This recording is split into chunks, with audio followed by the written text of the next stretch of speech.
Hey, what's up, everyone? This is Jeremy, founder of QuickMail.io. And this is Jack from emailsthatsell.com. Today, rapid fire.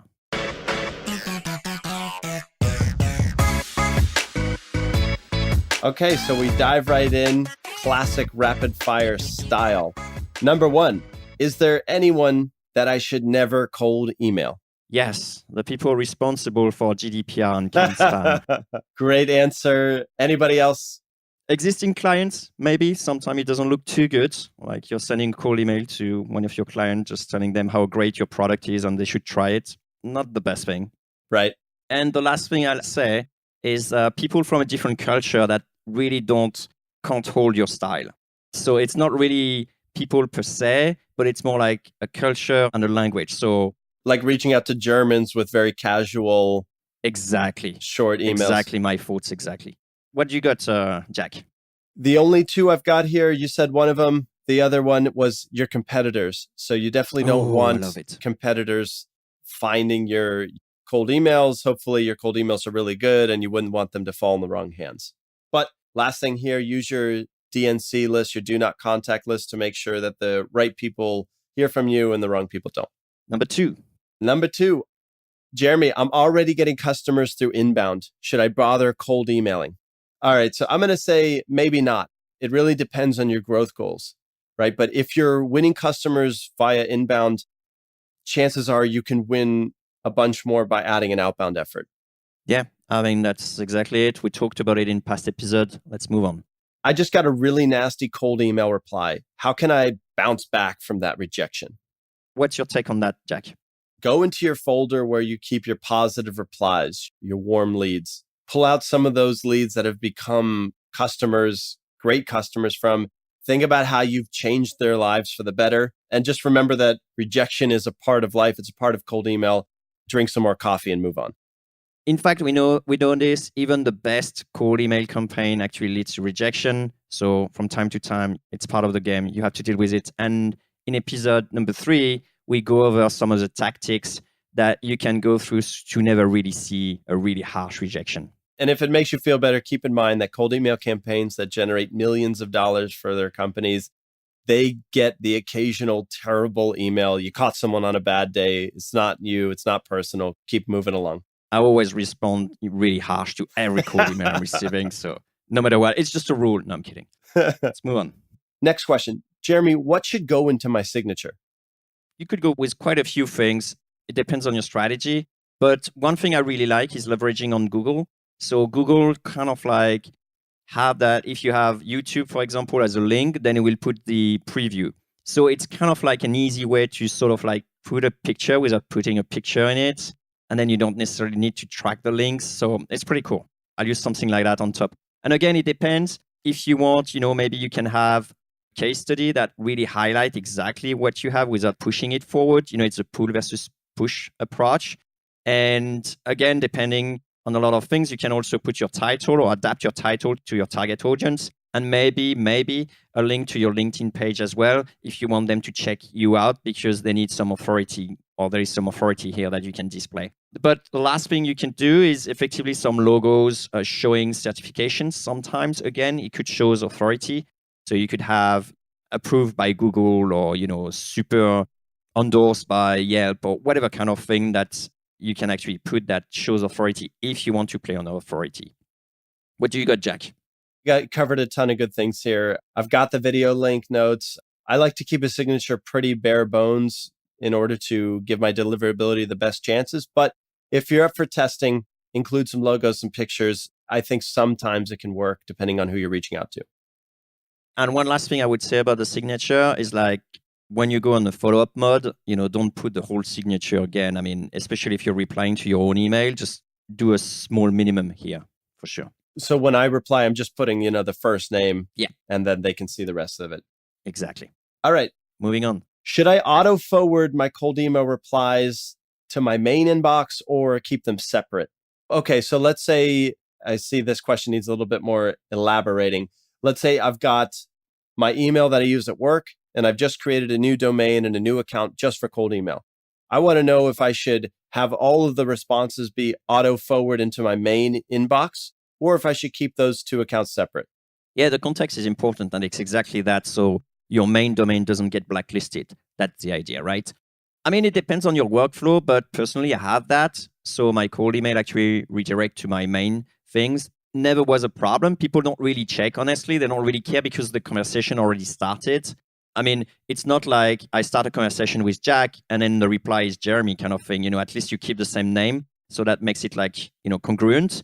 And especially if you have a .NET and a .com, then it's hardly noticeable, right? So I wouldn't really worry too much about that. And we'll focus on getting a great cold email and getting replies. Perfect. Okay, let's move on. I'm thinking of hiring a VA to help me reply to leads. Good or bad idea? I want to hear you first, actually, on this one, because I know you do that. Here's what's going on. So I say it's a bad idea.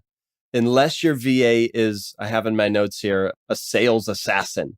Like in other words, would you let that VA close the leads for you on a call? If not, they shouldn't be handling your replies, because without the right training and without the right processes, you may lose good leads that you otherwise would have won. Yeah, that's a good one. I had in my notes that it depends, but most of the time it's no as well. There's a few cases where I think it does make sense. Like say, for example, you have split roles. So you actually don't want your salesperson to actually do the outbound himself, or herself. You may actually have an SDR in your company. So in this case, that will be your sort of VA, right? Depending on who is asking the question. But if you have an SDR in your company, you may also want them to go through the reply to sort of like know the people who are good and only forward the good one to the salesperson. So if you have a very big split of roles, that makes sense. You may even have like a third person. So, an SDR just focusing purely on creating the cold email, someone actually filtering things, and then the salesperson closing. But just be slightly worried that if you actually split roles, it's harder to have a big overview into what's going well and then take the feedback. Because the other thing, and I know it's a rapid fire, sorry about that, Jack, but the other thing is if you get like negative reply, you may actually want to change the way you're actually performing the outbound campaign. So you're losing this loop at this stage. I think the point is it matters who's replying. So keep that in mind. Yeah. All right. Here's an interesting one. Are there any creative things I can do with my ever-growing list of risky emails? Yeah, I got one. Oh, but before we go into answering mode, a risky email just basically means that the software you've been using to tag if an email is a bounce or if it's valid can't determine exactly the email. So you have to send the email in order to figure out is that going to bounce or not. And, Jack and I are on the same page that this is actually generally a bad idea to contact people on a risky if you really care about deliverability in the long term. But obviously that leads to this question as to what do you do with all that stuff? So I think my one is a tip is you can resell the list, maybe. That's one thing. That's a creative one. And I've got one angle here. You can take your list of risky emails and instead of sending them emails that could hurt your deliverability, upload that list to something like Facebook or LinkedIn and create a custom audience so that you can market to them if that's the correct email that's associated to their profile. That way you can get some, engagement without sending them an email that could be bad for deliverability. I actually love this. You can also include the one that are valid, right, as part of this. Good tip, yeah. Yeah, I know some people who actually use free services like MailChimp to actually try those kind of thing. I wouldn't recommend doing that, but it's up in the air here. Couple more. Is cold email better, meaning like more effective for startups or established companies? I got an idea on this one, but you're going to tell me what you think about it. I think that it's definitely more effective with established company for two reasons. First of all, they have their reputation already, so people know them. And the second reason is they already probably went through figuring out their market fit, where usually the startups are more into the mode of discovering that's going to work or not. But I see you smiling, so you probably have a different spin. I'm smiling. No, here's what's going on. So as we approach episode 100, Jeremy, I'm remembering that our minds have sort of come together on a lot of topics here. You've stolen the words from my mouth. Oh, yes. Basically, for me, it boils down to more established companies have more data on what's working. Yeah. So they're taking less risks. They know who to go after. They've sort of nailed down their message. It's easier. But the one sort of asterisk I have here, startups love it because it can get great six-figure sales conversations going before you even have a website. And that's obviously a thing of beauty when you're up and running as a startup. One more thing I would say is there is a big myth that big companies are pretty terrible with the corporate jargon and stuff like dear sir, madam. And it's actually not true. A lot of very sophisticated cold email I receive are from, well-established company. For sure. You can go to goodsalesemails.com and there's sort of the classic, well-funded, large established companies and their emails. Yeah, exactly. And you can learn a ton from them. So don't be in the mentality like, oh, it doesn't apply to me. I'm a startup kind of thing. You can still learn a lot of things from those. Right. It's strategies, not so much tactics. Yep. All right. We've got one more here. What's the worst industry for cold email? Let me make some definitions really quick. Worst, I'm more interested here in what's the hardest industry to crack?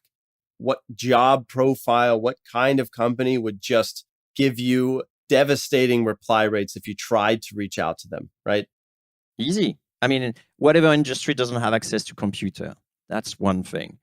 So you'll probably have to pick up the phone or be in person and stuff like that. Like, if I'm helping, I don't know, auto shops or some other like brick and mortar kind of local job that doesn't require email to do their business on a day-to-day basis, that's going to be really hard to crack by email. In my notes here, I've got the hardest person to reach is the guy who owns the bar down the street. His customers don't care if he checks his email. He's not making his work email public. He might not even have a work email or even a website. So for a cold emailer, it's going to be difficult to A, find out how to contact the person via email, and B, make sure they check it and get back to you, just because that's not where their attention is. That's not where they're offline, so to speak. On a side note to this one, some industries are replying way better by email than others. Like we know for a fact that the tech industry is replying very well to cold email, but some other industry, they're more like hit and miss most of the time. So you have to do your homework and try with a few subsets to figure out, is cold email like a valid channel? And two caveats here. One, this doesn't apply if someone is owning multiple bars or multiple restaurants. This person, maybe she has a business that is kind of a franchise operation. If that's the case, they probably are reachable by email. And second, just because they're difficult to get a hold of through cold email doesn't mean it's a very much profitable market that you can approach in other means, such as picking up the phone, using, different kind of paid ads, whatever, get creative, but don't cross it off your list forever. There you go. Okay, rapid fire. Thanks, Jeremy. Thanks, Jack. See ya.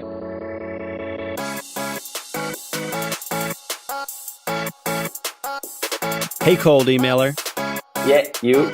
If you got some value from this episode, give us a high vibe by sharing a 2-sentence review on iTunes. Or Stitcher or Tuning. That works too. It's a quick way to help other growth-minded folks like us find this podcast. So they can send awesome emails. And make everyone's inbox a better place. Thanks.